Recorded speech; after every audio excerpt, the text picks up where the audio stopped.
Yeah, picked up a new firearm and got this unexpected issue.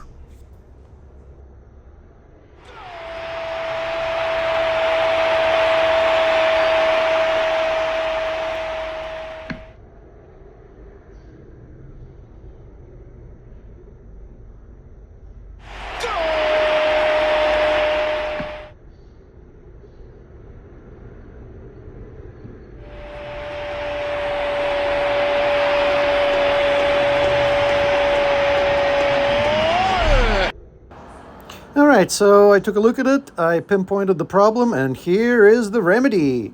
Hopefully it'll work. Huh, the noise is gone. Nice.